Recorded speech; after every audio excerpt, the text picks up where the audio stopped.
ትሁት ቁጭ በይ። የተፈጠረውን ነገር ቀስ ብለሽ አስረጅኝ። አባዬን ለመግደል የሞከረው ማን ነው? ንገሪኛ። የኔ ጠላት ነው። እኔን ለማጥመድ ሲል ነው እናንተ ላይ ችግር እየፈጠረ ያለው። ማታ ይላኩልሽን ማስጠንቀቂያ አየሽ ወይ ሲለኝ አንተ ላይ ያደረገው ነገር እንደሆነ አወኩኝ። ይቅርታ አባዬ፣ በእኔ ምክንያት አስጠቃሁክ። ታዲያ ያን ደብዳቤ ጻፍሽው ለዛ ነው? አዎ አባዬ፣ ልጁን እዚህ ሳየው እናንተ ላይ ራሱ ችግር እንደሚፈጠር አውቄ ነበር። እሱ እኮ ቤተሰቦቼን ሲያሰቃይ የኖረ ሰው ነው። አሁን ደግሞ እናንተን ሲያሰቃይ ባይኔ ማየት አልችልም። የኔ ልጅ በእኔ ስቃይ ስንት ጊዜ አንገትሽን ደፋሽ? ስንት ጊዜ ታመምሽ አይደል እንዴ? አባዬ፣ ያኛውና ይሄኛው በምንም እኮ አይገናኝም። ምንም ሁኚ ምንም አንድ ቤተሰብ እስከሆነ ድረስ ያንቺ ህመም የኛ ነው። ስለዚህ እባክሽን ትሁት፣ አንድ ነገር ሲፈጠር ከኛ የሚሸሽውን ነገር ብታዩ ይሻላል። እንዴ አባዬ፣ በእኔ ምክንያት እኮ ሞተ ነበር። አንዳችሁ በእኔ ምክንያት የሆነ ነገር ብትሆኑ እኔ መኖር የምችል ይመስላል? እውነት ተቀይሬያለሁ የምትል ከሆነ በቃ ምርጫዬን አክብርልኝ። ምርጫሽ እኔ ብቻ ነኝ፣ ሌላ ምርጫ የለሽም። እኔና እኔ ብቻ። ደግሞ ይኸውልሽ በሰላም እንዲኖሩ ከፈለግሽ በዙሪያሽ ያሉ ሰዎች አሁን ያልኩሽን በደንብ አስቤበትና መልስሽን እጠብቃለሁ። መልሱ ታዲያ እሺ እንዲሆን እፈልጋለሁ። ገባሽ?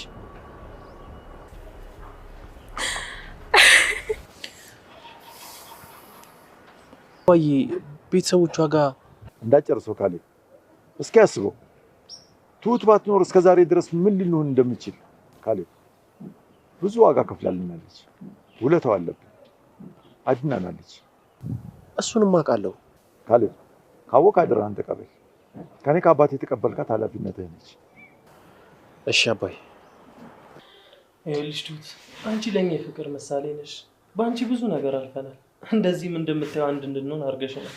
ስለዚህ ምንም ቢገጥምሽ እኛ ከጎንሽ ነው። በጣም አመሰግናለሁ። ስለ ሰውየው ግን ማወቅ ይኖርብናል። ሰውየው ማን ነው? ለምንድን ነው የሚከታተልሽ?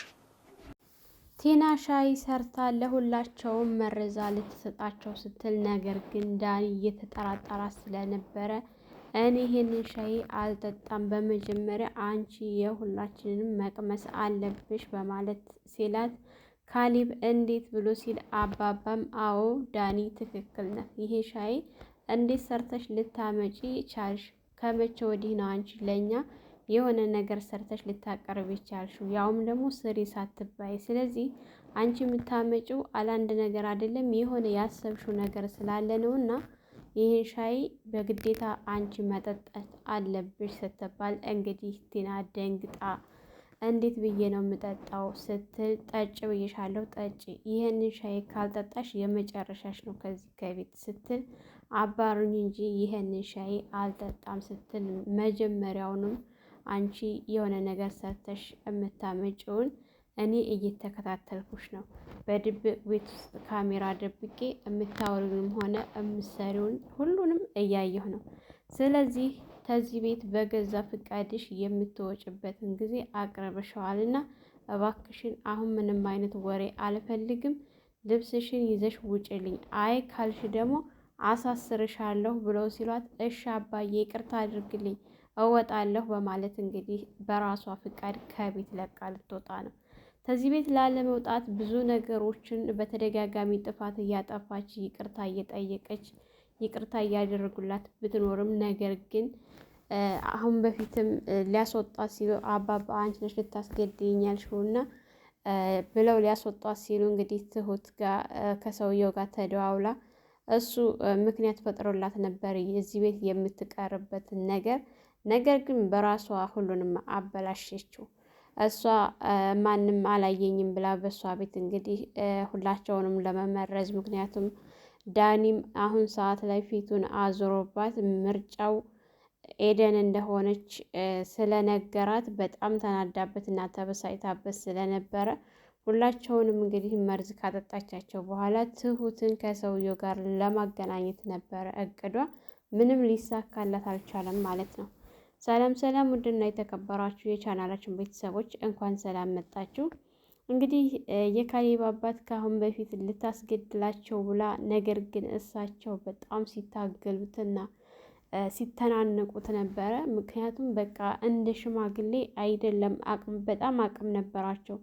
ሲታገሉት አንተ ሰውዬ ቆይ እንዴት ነው እንደዚህ አይነት ጥንካሬ ከየት ነው ያመጣኸው? በማለት በጣም በኃይል ታግሉ ሊወጋቸው ሲል እንደ አጋጣሚ መንገደኛ እሪ በማለት አስጥላቸው ወደ ቤታቸው ይዛቸው ሄዳ ነበረ። እንግዲህ እሳቸውን በጣም አምሽተው ነው ምን ሆኑ እያሉ ቲናና ትሁትና እንግዲህ ካሊብ እየተጨናነቁ ባሉበት ሰዓት ካሊብ ይኸውልሽ አባዬ የሆነ ነገር ቢሆን ከአንቺ ራስ አልወርድም ብሎ ሲላል፣ በቃ ከአሁን በፊት እኔ ስላሳገትኩት አሁንም እኔ ነው አይደለ እንደዚህ አይነት ጥያቄ የምትጠይቁኝ? ቆይ መቼ ነው የምታምኑኝ? እኔ መቼ ነው የምታመነው? በማለት እንድትታመን ራሷን አድርጋ ነበር። አባባም ሲመጡ ደግሞ የመጀመሪያቸው እሷን ነበር። ቆይ አንቺ መቼ ነው ልብ የሚኖርሽ? መቼ ነው ከጥፋትሽ የምትማሪው? እስከ መቼ ድረስ ነው እንደዚህ እየሆንሽ የምትቀጥዩ?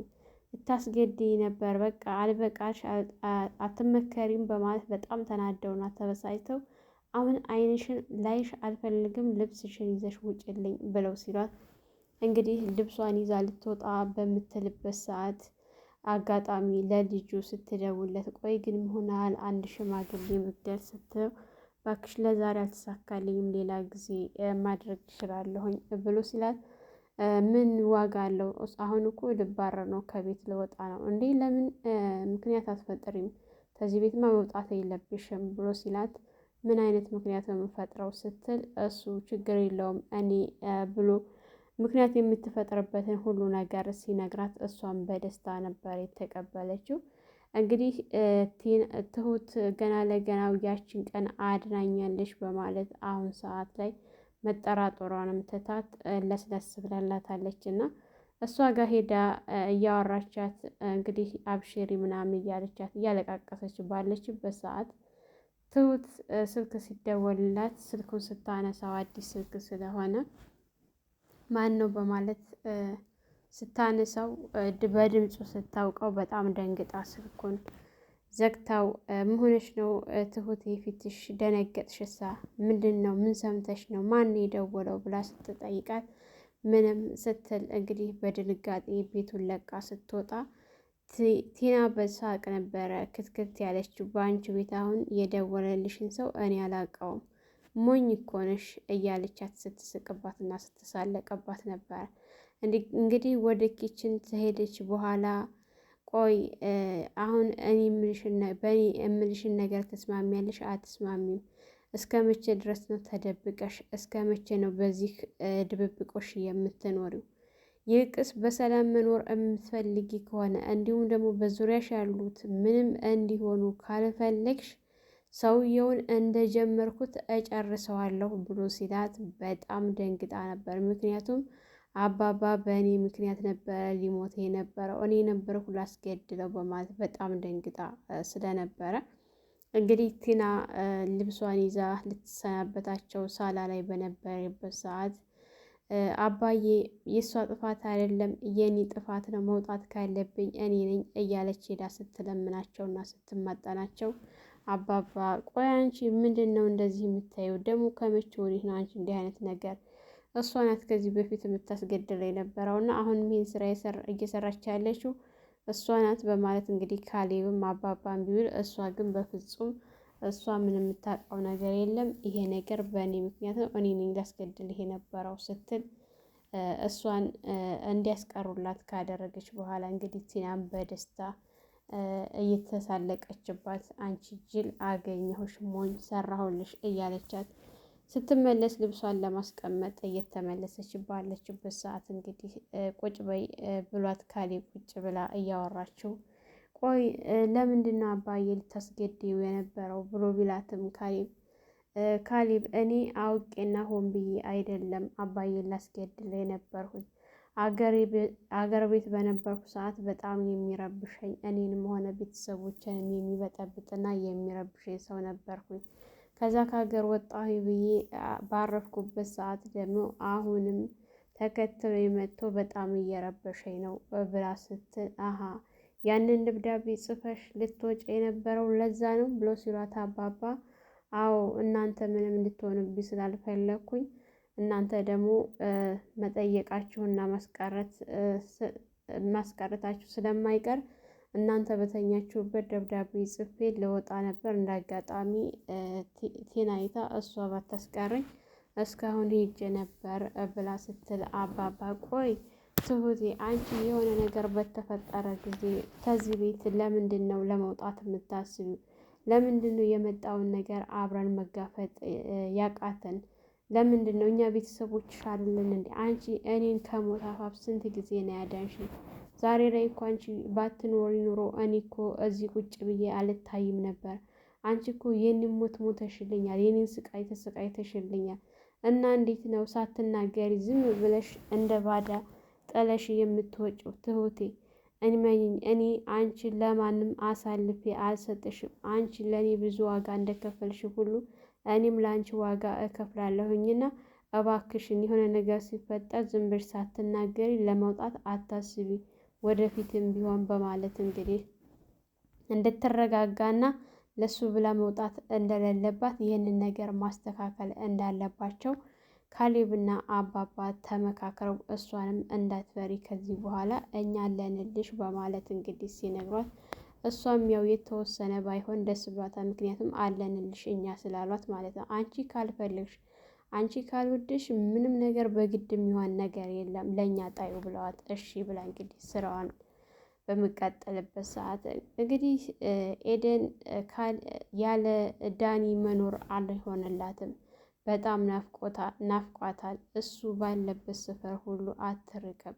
እሱ ይቆምበት በነበረው ሰፈር ሁሉ እየተመላለሰች ትገኛለች። በጣም ተወደዋለች፣ ግን ደግሞ ትፈራለች። ምክንያቱም አሁንም ልቤን ይሰብረኛል ብላ ስለምታስብ እንግዲህ ዳኒን ስታገኘው ሰላም ሲላት እኔ እንደስከ ዛሬ ይቅርታ አድርጌልኝ እያልኩኝ ልጋተትሽ አይደለም በስ ለማየት ብቻ ነው ብሎ ስላት በቃ ይሄን ብቻ ነው የምትለኝ ስትል ወይ ምን ልበልሽ፣ ምን እንድልሽ ነው የምትፈልጊው ብላ ስትለው ምን ከዚህ ውጭ ማለት የማትፈልግ ከሆነ ምንም የምትለው ነገር ከሌለ እሺ በቃ ስትል በጣም ከፍቷት እየሄደች ባለችበት ሰዓት እወድሻለሁ፣ አንቺ እንደምትፈልጊው አይነት ሰው እሆንልሻለሁ፣ አገባሻለሁ ብሎ ሲላት በጣም ተደስታ በደስታ ወደ እነ ካሌብ ቤት ስትሄድ እንግዲህ ትሁት በጣም ቆዝማ አንድ ዕቃ ይዛ በጣም ብዙ ጊዜ ቆማ ስታያት ምን ሆንሽ ብላ ስትነግራት አስደነገጥሽኝ እኮ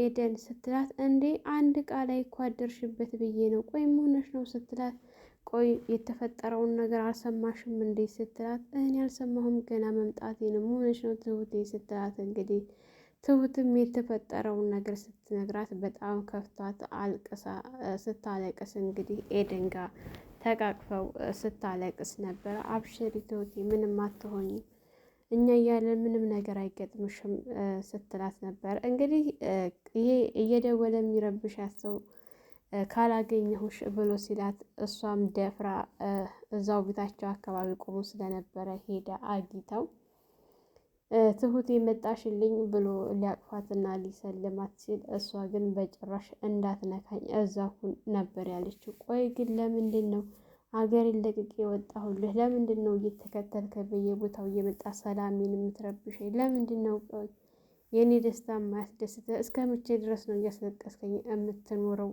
ብላ ስታለቅስ ትሁቴ እመኝኝ እኔ አሁን ሙሉ በሙሉ ተቀይሬያለሁ ብሎ ሲላት ከተቀየርክ በቃ እኔን ተወኝ፣ ከኔ ህይወት ውጣልኝ ስትል እሱ ግን በጣም ተናዶና ተበሳጭቶ ትሁቴ እኔ አንቺን መተው አልችልም፣ አሁን ምንም አይነት ነገር ሳይፈጠር ተከተለሽኝ ወደ ሀገራችን እንመለስ ብሎ ሲላት እሷ ግን በጭራሽ አንተን ተከትዬ አልሄድም ስትል እንግዲያውስ ወደድሽም ጠላሽም በዙሪያሽ ያሉት ምንም ነገር እንዳይሆኑ ከፈልግሽ መልስሽን እጠብቃለሁ፣ መልስሽን ግን እሺ እንጂ እምቢ የሚለውን መስማት አልፈልግም በማለት ጥሏት ሲሄድ እሷን በጣም እያለቀሰች ነበር።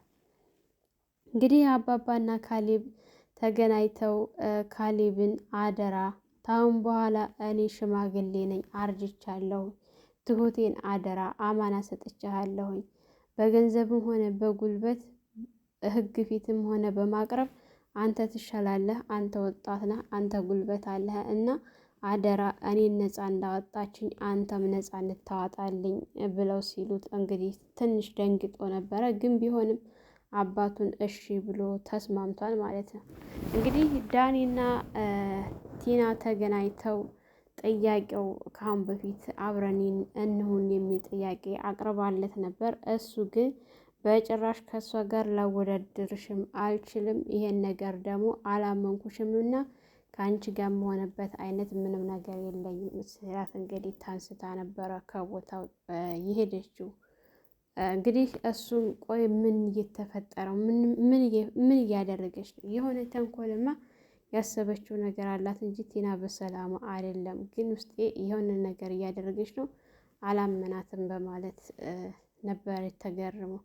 እንግዲህ ካሌብ ሁላቸውም ወደ ቤት ተሰብስበው ተመልሰው ትሁቴ እኛ እያለን አንቺ ምንም ነገር አይገጥምሽም፣ አትፍሪ፣ አታስቢ። ምክንያቱም የአንቺ ችግር የእኛም ችግር ነው። ለእኛ ችግር ስትቸገር ይኖርሻል። ከአሁን በኋላ ደግሞ የአንቺ ችግር የእኛም ችግር ነው በማለት አባባ ሲነግሯት እንግዲህ ዳኒም ትሁት የአንቺ ውለታ አለብን፣ እንደዚህ ተሰብስበን አንድ ላይ ቁጭ ልንል የቻልነው በአንቺ ጥረትና በአንቺ ኃይል ነው። የአንቺ ነው ለዚህ አበቃሽን አንቺ ነሽ እና ለአንቺ ምንም መሆን አለብን። የመጣውን ነገር አብረን ተጋፍጠን አንቺ ነፃ እናወጣለን ብሎ ሲላት እንግዲህ እቺ ተንኮለኛና ክፉ የሆነች ቲና በድጋሚ ሌላ ሸር አስባ፣ ምክንያቱም ኤደንን አሸነፍሽኝ አይደለ ስትላት መጀመሪያውንም እኮ እንደማይሆንልሽ ታውቂያለሽ በማለት ዝታባ ስለሄደች በቃ ያሸነፋችሁ መስሏችሁ ነው አይደለም ምናምን እያለች እሷ አሁን በሷ ቤት ልታሸንፋቸው በመርዝ ልጨርሳቸው ነበር። ነገር ግን በጣም እያሰበችው ነገር አልሆነላትም። ይሄ ነገር ደግሞ ስለከሸፈባት በጣም ነው ደስ ያለኝ ማለት ነው። ምክንያቱም እሷ የሰራችውን ማንም አምኖ አይቀበላትም። ማንም አምኖ ሊበላም ሊጠጣም አይችልም። ምክንያቱም አባባ ከዚህ በፊት ያደረገችው ነገር በጣም ውስጣቸውን ስለሚያማቸው እየተከታተሏት ነው ምን እንደምታደርግ ማለት ነው። እና እንግዲህ ለእነሱ የቆፈረችበትን ጉድጓድ በራሷ ልትገባበት ነው። የቲና ውርደት ሁልጊዜ ምንም ነገር አስባ አይሳካላትም። በጣም ነው ደስ ያለኝ ብቻ ማለት ነው። ሰላም ሰላም፣ ውድና የተከበራችሁ የቻናላችን ቤተሰቦች ለሰያና ዩቱብ አዲስ የሆናችሁ ላይክ፣ ሸር፣ ሰብስክራይብ በማድረግ ቤተሰብ እንድትሆኑ እያልኩኝ በዚሁ ሰናበታችኋለሁ። መልካም ጊዜ ይሆንላችሁ።